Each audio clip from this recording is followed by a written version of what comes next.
So I got to work. Yeah. Set Point Hawaii in ESPN Plus. If another network broadcasting, like all Hawaii sporting events are televised, they're on Spectrum. All Hawaii home events, every home Hawaii men's and women's basketball game, every Hawaii home men's and women's volleyball game, as well as the soccer teams. You have the Hawaii baseball, Hawaii softball teams home, and you have the water polo teams home. All of them are broadcast, on Spectrum Sports, like Hawaii, and one of the channels are OCC. So they might not show the commercials. ESPN Plus may insert their own commercials. But ESPN, but they do air the games live though.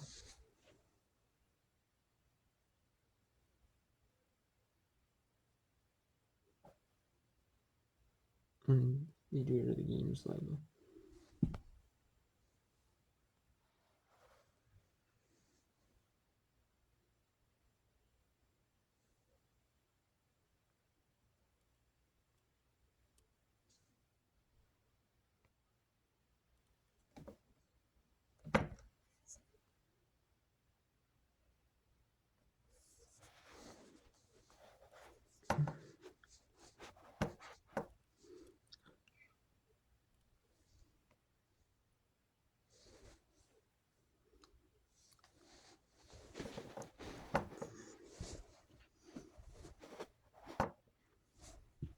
And it's 22.5 minutes still. California Baptist leads 1-0 on Nevada Houston. I'm going to air. I'm going to be doing the Hawaii back to Hawaii game. For some at the start set 2, because we haven't showed you really that. And then I'm going to put back.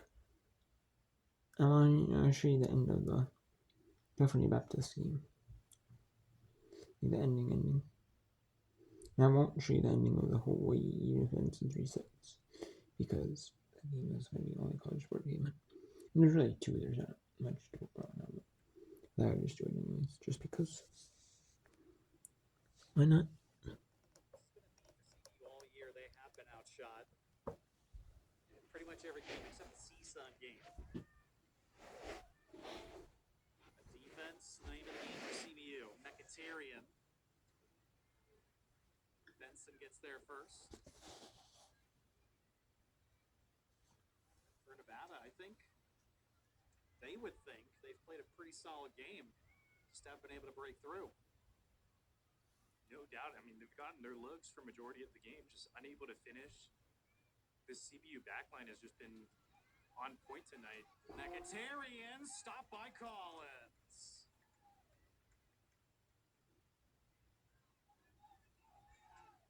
Right off of the throw-in, Ashley Mkhitaryan gets a prime chance.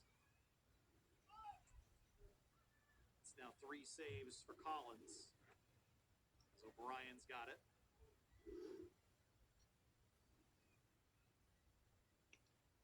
Goes off of Mount. Nevada, they did lose arguably their best player in program history, in Emily Rich. Tied last year for the team lead, 5 goals, along with Loomis. She had 18 career goals, tied for first in program history. It was a 4-time Mountain West selection. First team all last year. It was the first ever first team selection for Nevada. That is a huge loss. Mkhitaryan again. Sanchez. And Nevada as well, they lost 3 of their 4 players that scored multiple goals last year. Lumen. That's the 20-minute mark. Hawaii. Oh, no problem. Excuse me. In the back, I'm about this for that. It's not game. So we'll show you. They're doing a replay. Look at that.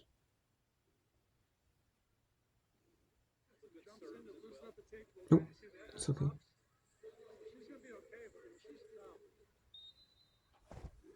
That was a replay of the bruise that happened.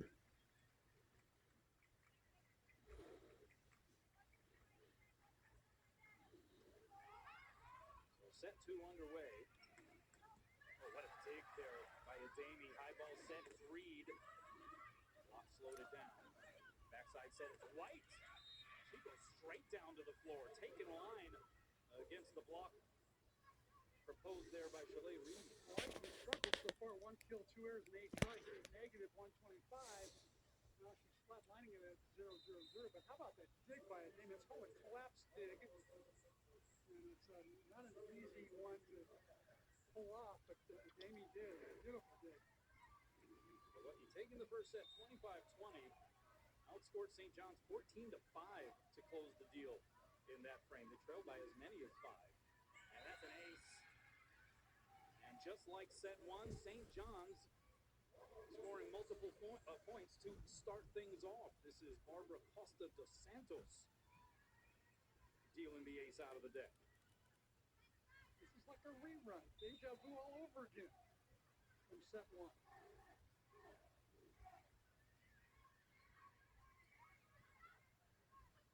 1 foot, that is Sylvester, and she pounds it down.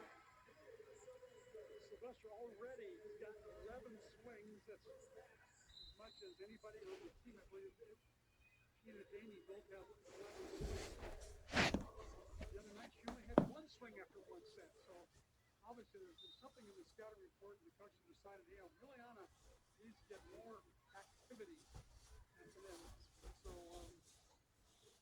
Adrian Arquette is abiding by that. Oh, that's going to help the cause. Service ace there, delivered by Victoria Leyva. For Leyva, that's her 4th ace of the season. And all of the ace towels and ace cards get to be propped up by the fans here. Now 6 service aces in this match for the Rainbow Wahine. It's a good serve as well. Cross-court bumps it, drifts over the net, and that is ripped down to the floor by Adriana Arquette. A setter's delight. An overpass where you get an easy kill. Great shot by the Kamehameha graduate.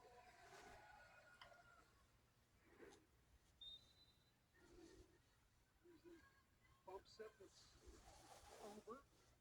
Adriana says thank you very much. Away in front, reserving 2. There's a pass tight to the net. It's going to be a 4-hit violation. It's going to be a macro attacker violation against St. John's. And Hawaii scored 4 in a row.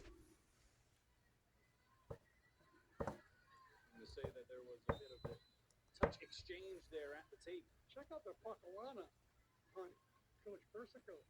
You don't see that much of that anymore. She's got like 5 strands. She is classic. I mean, she has been in this game for now 32 years as head coach at St. John's and has just tremendous stories to tell. Loves coming out to the islands. 3rd time that St. John's has done so. Says that the fans so knowledgeable. The people here are so gracious. It's an experience that they value tremendously. As Gunderson is denied on the slide out. And that was Kendall White getting the gist of that one. Briscoe also said that 2 of the things that she really wants when she comes to Hawaii is she wants to build bonds and create memories. So she cares deeply about how her team. I mean, who won't want to go to Hawaii? That goes to Reed on the outside. And that is Chalet Reed. And all of her dynamic nature. I guess the trainer's tape job worked, huh? Yeah.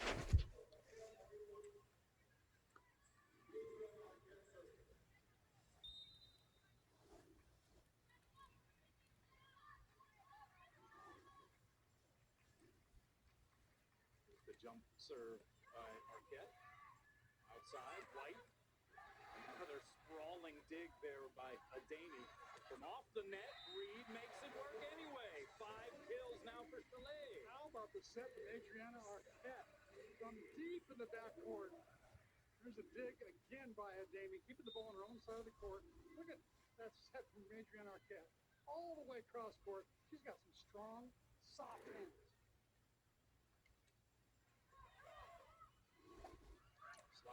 to Bell, saved by Leva, played off the net by Arquette, and she was still able to fashion a set to Gunderson.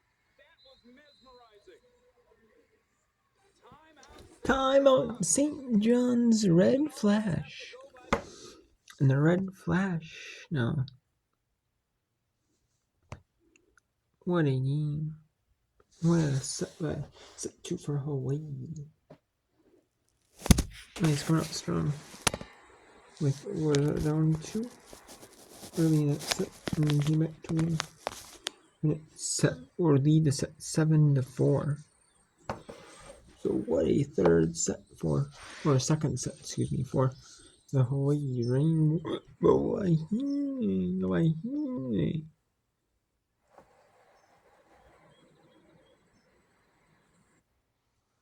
What a second set for. Substitution again for CBU. Now we have 13 minutes and 31 seconds left in the second half. And in women's college soccer, if you're unfamiliar with the rules in women's college soccer, you have 2 45-minute halves. The clock either counts up, like the one professional soccer, the clock counts up and doesn't stop on goals, doesn't stop for anything. But in college soccer, if like there's fouls called, certain fouls called, like the ref wants to stop at their discretion or goals are scored, or maybe the ball goes out way far away, stuff like that would be like the referees. They have the little stopwatch or like watch on their hand, like a stopwatch watch. They can actually see that. They can actually stop the clock at their own discretion. The steam clock does not stop. They just have that extra time. The steam clock actually is the referee's like clock, essentially. So, and then with 15 minutes left in the game,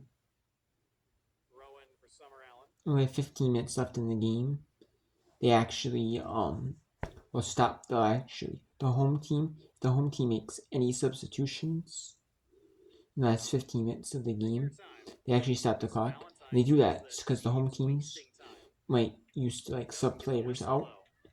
The lean teams, whoever the home team is lean, like California Baptist lean, or the away team is lean, whichever team leads after 15 minutes, if it's leading or tied after 15 minutes, if we have 15 minutes left to go. And some teams were like, hey, we want to at least get a good result, like a tie against top 25 team, or a win, or we want to hold on to this tie, so we'll be strategic, maybe sub some players on, waste time.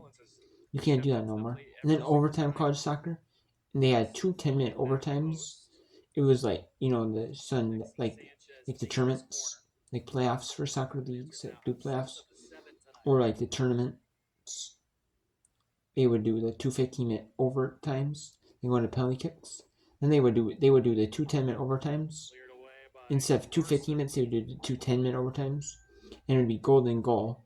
So the winner, if you score a goal in the first 5 seconds, say the first second of the first overtime, it would end the game, or if it was the last second of the second overtime, it would be, and you didn't have to play it all out. You didn't have to play it out like professional soccer.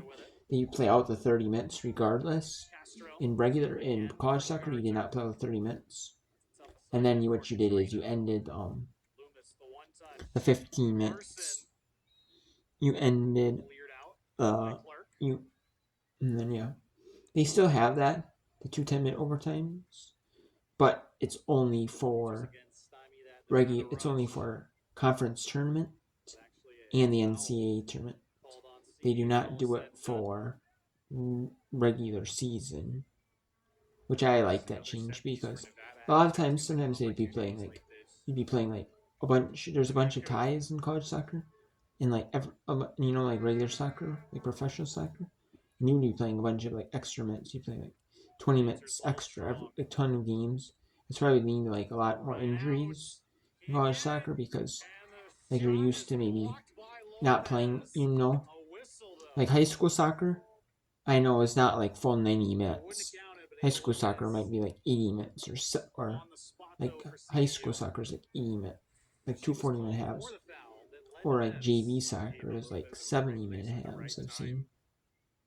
I've heard of. So like yeah, so you're not instantly play extra minutes, and then you're used to playing like the extra minutes per game, and then you're used to playing extra minutes. You're not used to playing extra minutes, and then but maybe say like you play 20 games a season, like 30 games, maybe 6-7 games.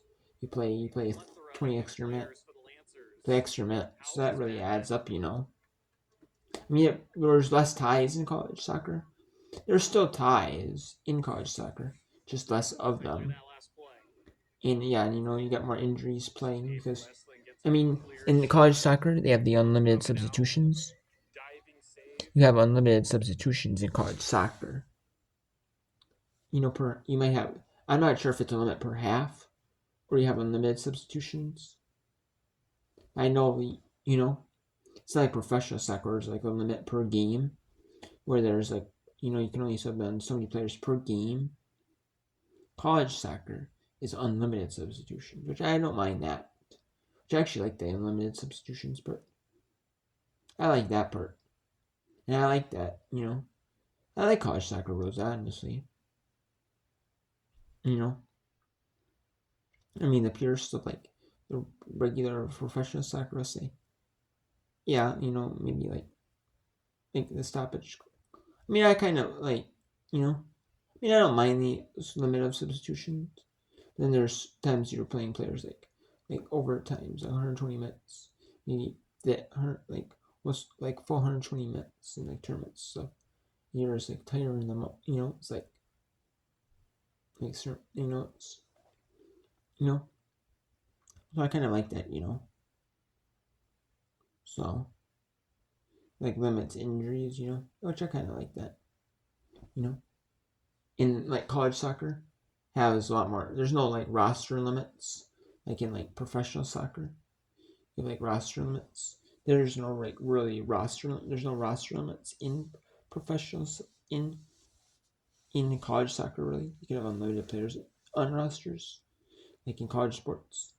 Like NCAA football has like you see like college football, they have like big huge rosters like full on like scout teams of like 52 players. You have 2 kickers. You have 2 punters. You have like 100 players in college football. The college soccer might have like 20 play like 11 players. You might have like 22 players. Like you might be professional soccer. You might only have like 15 players on a team. So you have to have players that like can be versatile, play like multiple positions. Might be able to play like their main position might be like forward, but they can be midfield. If like one of the midfielders goes up, it can be a midfielder because this player might be more better utilized as back, the reserve where it might not be more utilized better as a forward all the time. You can still get pretty good usage, not the best, like maybe not 100% utilization as a midfielder, but maybe like 75% better than this person would give as the reserve would give as a midfielder. Rich, of course, the rest of this arena staff, they do such an incredible job. They work so incredibly hard when the season begins. The block is up. Bree Gunderson jumping up next to Tyler Reese-Mame. Third root of the match. Rainbow Wahine. I believe he got some foul again here. I'm not sure. Yeah, pretty much. Well, that counts as a foul, doesn't it? Are you keeping the tally? Yeah, that's 4. And another ace. Shalay Reed with her 4th service ace of the match. Tyler Reese-Mane has 3. Gunderson's got 1. Laban's got 1. They're putting on a serving exhibition tonight. That's 9. That matches their entire output against Utah Valley. 9 service aces for Hawaii in that match, and Reed comes back down to earth Serves that one into the net, but what a run. 7 straight points for the Rainbow Wahine. And again, no opportunity for Joanne Persico to stop the action. No timeouts left. She can challenge a goal. We have seen some coaches utilize that in that fashion. But what he's scrambling here. Lonnie two-hands it over, advantage St. John's. They run the slide to Harris, but it was ill-timed. Meanwhile, an overpass allows Harris to still get the put down. One of the things they're ill afford to do is get sloppy just because they've got a big lead. That was an easy pass that should not have been overpassed at all. See, Arquette was, she couldn't go up and block because she was a back row player. Yeah, I mean, I think despite what everyone agreed was an impressive breakout performance on Friday against Utah Valley, I think that the message is clear for this team. There is no taking anything for granted on any night against anyone as Mane goes line and finds the Terraflex. Tyler Reeves, look at that big smile. She's loving getting her time to show her wares on this floor. Goes up and over the block. Good swing. Making the most of her opportunity here, carrying a heavier load. The injury to Tally Hawkins. Good dig out of the scorer's table across the way by Getzy. Sylvester, meanwhile, rattles it off the hands. 17-8 in favor of Hawaii here in set 2. Interesting, the set distribution by Arquette. She's got Jamie with 11.